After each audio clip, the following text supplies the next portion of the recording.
My name's Mark Roberts. I'm the branch secretary for AEVA New South Wales, and I'm here to interview Ben Hamilton, who's the general manager of the eastern region of Nissan Motor Company. We're here to talk about the Nissan Leaf, and I'm super excited because the Nissan Leaf is pretty much the centre of the universe at the moment, the most disruptive technology on the planet, and yeah, it's all my baby today. You're mine. So, okay, good. Let's get started. Sure. How much does the Nissan Leaf cost? The Nissan Leaf, certainly in New South Wales, comes in at $54,492 drive away. Okay, and what do you get for that? You get a lot of car for that price. Not only do you get the technology that you spoke about in terms of cutting edge, but you get a fully spec'd vehicle. It's not a base level vehicle, it's fully spec'd. So, and of course, it's the brand new EV technology. So pretty much the only thing that you can get as an option is like the different paint colours and a different roof type. That's right, colour. yeah. As I said, it's only one spec, and the only option is a black roof and premium paint are the options. I think I'd get a red one. I like red ones. Good. Yeah. Okay. Some might say that $492 is still a little bit high. How would you answer that?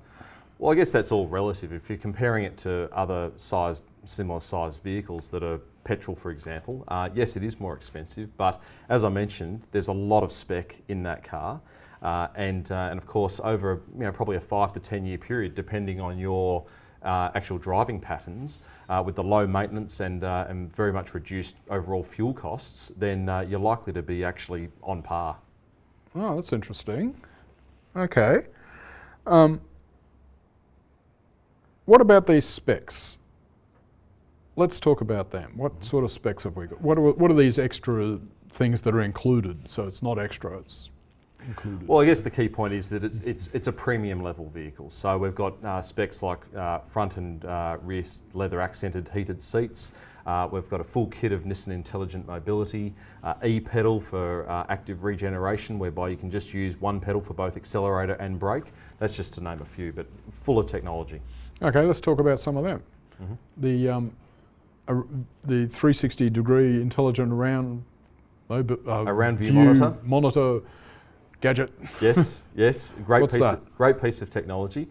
Basically what that is 4 cameras on the vehicle, one at the front, one at the back, and one in each of the side mirrors.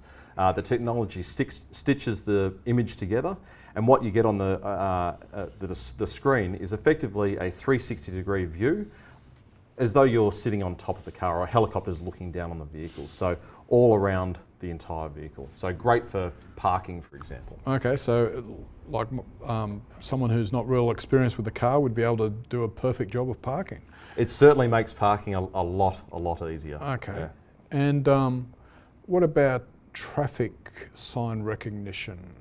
Yes, the vehicle's got a camera in the front windshield, and that detects the traffic sign that's obviously oncoming, and then it puts that through to the active display in front of the driver. So, for example, 60 kilometres an hour, it'll actually give you a warning in front. So if you go through a 60 zone, a construction zone, it'll pick it up.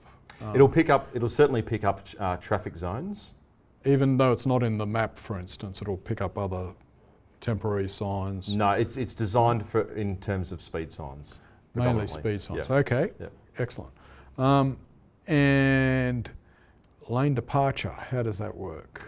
Lane departure actually uses the same camera, and what that does is it focuses on the lanes, the actual lines of the lanes on the road, and when it detects that the vehicle is drifting over, that it detects that it's not deliberate by the driver, it will actually give the driver an actual warning that it's moving in or out of that lane.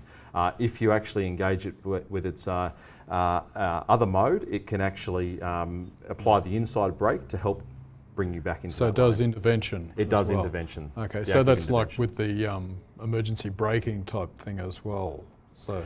Yes, that's a different part of technology, but yes, it's certainly a driver aid that can help course correct the vehicle, so to speak. All right, good. Yeah.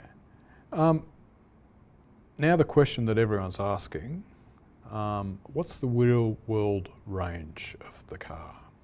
Real world range is 270 kilometres. That's not marketing sheet. That's real. That's real, and it has been tested by the WLTP. Okay, so that means that like range anxiety is a thing of the past then, I guess, because 270 kilometres is a fair way. That's well past my the point where I need to go to the bathroom and get a cup of coffee and have a break. Look, I think the key thing is the vast majority of drivers drive somewhere between 30 and 50 kilometres per day. So yes, for the vast majority of drivers, that range is well and truly ample. But Ben, I mean, the people are always telling us that you can't take an electric car on a highway, you know, for a weekend away or a road trip or something like that. 270 kilometres, that's actually starting to become, that sounds like it's a thing of the past. Well, it's certainly getting that way. As more and more suppliers install different chargers in different areas, that's certainly the case. You could certainly get out to country areas. A lot of motels have chargers on the wall. In worst case scenario, you can actually have it plug into a normal outlet as well. So we're talking about things like NRMA and ChargeFox here with their national networks that they're rolling out. Yep. Yeah. Yep. So by the end of the year, NRMA will have significant infrastructure in place, and in fact, ChargeFox, who we're partnering with, they'll have, by about the end of the year, they'll have charge points from Brisbane through to Sydney, Sydney to Melbourne, and then Melbourne through to Adelaide as well. So you could actually complete that trip with relative ease. And NRMA is talking about 100 to, what was it, 150? Or 150 to 200 kilometres, I think. Okay, Yep. Well that's well within range as well, isn't it? Well and within range. That's going to be pretty much the whole thing done by the end of the year or early next year or something. That's right, and there'll be fast charges as well. So, you know, you're having a toilet break and a meal break and whatnot, and put the vehicle on charge, and by the time that's all done, you're well and truly topped up. So all this business about not being able to take electric cars out into the country and, you know, weekends away, whatever, that's all rubbish.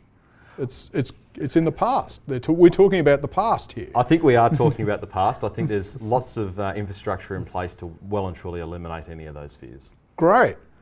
Okay. So how long does it take to charge? Well, the time it takes to charge is all relative to the type of charger that's being used. But for example, if you were to use the standard wall charger in your garage at home, for example, and you had a completely flat battery, it would take about 7.5 hours to charge. So when you put that into real world situation, you're probably getting home, you might plug your phone into the charge as well. You actually park your car in the garage and you plug it in and it charges overnight. So like if I've gone to work and I've done like 30 or 50 kilometres and then I come home night time, how long is it going to take to charge then? Probably with only 50 kilometres being used, maybe about an hour. Okay.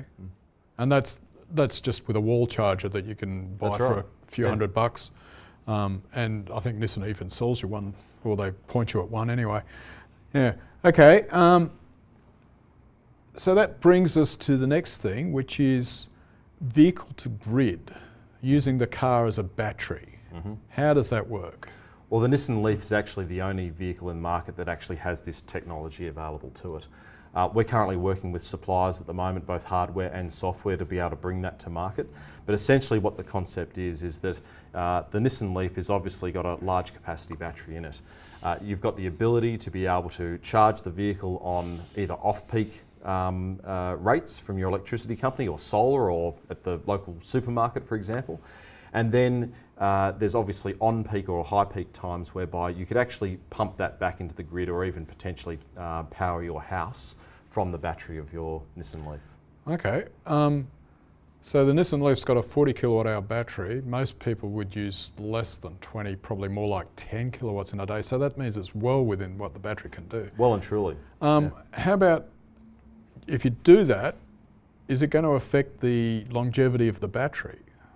No, not at all. So that's where it comes down to the technology in that vehicle-to-grid system that we're working through at the moment. Nissan goes through extensive testing on all of that, and that technology will ensure that it doesn't have a detrimental effect on the battery. So it's not going to affect your warranty? No. Okay. Well, that sounds like if you buy an electric car, if you buy a Nissan Leaf at least, and you charge it at home, you use this vehicle-to-grid stuff, it's actually going to cost you less because your power bill could go down. Quite possibly. You're telling me that if I buy an electric car, my electricity bill will go down, or it may go down if you use this. You set it up and you do it through the right process. You could pay less for electricity. Quite possibly. In fact, we've got a vision into the future whereby you actually don't end up paying for electricity into your vehicle by the time you use off-peak to charge it, and you upload back to the grid. And you can charge it off solar as well. Exactly. We see a future eventually. Or even you could charge it at the shopping centre if you wanted to. You could, most definitely. Well, that's mind-boggling. It's fantastic future ahead. Okay. Well, I've only got one more question. Okay. This is a bit of a stupid question. Why should I buy a Nissan Leaf? Why should you buy it? Well, I know you already own one, so I do. I own the previous version. I'm sure it's time to upgrade. But look, there's so many reasons, and we've touched on those already, many of them. But the one thing that I come back to is the actual drive of the vehicle. It's a very exciting car to drive, and it's certainly I see it when people drive a Nissan Leaf for the first time. They've certainly got that EV grin about them.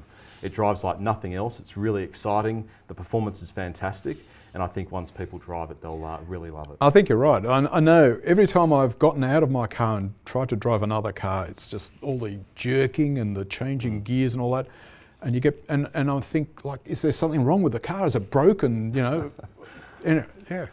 All right. So, what's the situation for getting a try of a Nissan Leaf? What do people have to do? Where can they go? Well, they can certainly go to a Nissan dealer in their local metropolitan area if they're in a capital city. If they're in a country area and still want to do one, I'd speak to their local Nissan dealer and they can sort it out. Any metropolitan dealer? The vast majority of metropolitan dealers can help you out with a Nissan Leaf. Okay. Not everyone, but almost everyone. Right. Eventually it'll be everyone. It's still being rolled out. All right. Yep. Well, the other thing is if you're in Sydney on the 26th and 27th or 27th of October, head over to the EV Expo at Olympic Park and you'll be able to drive a Nissan Leaf. You'll be able to ask all sorts of questions from people manning the booth, and there'll be experts there. Talks about everything from solar to electric cars, even electric bikes and motorbikes, everything electric, and in particular the Nissan Leaf will be front and centre. Most definitely. Okay, well thanks for that, Ben. No, you're very welcome.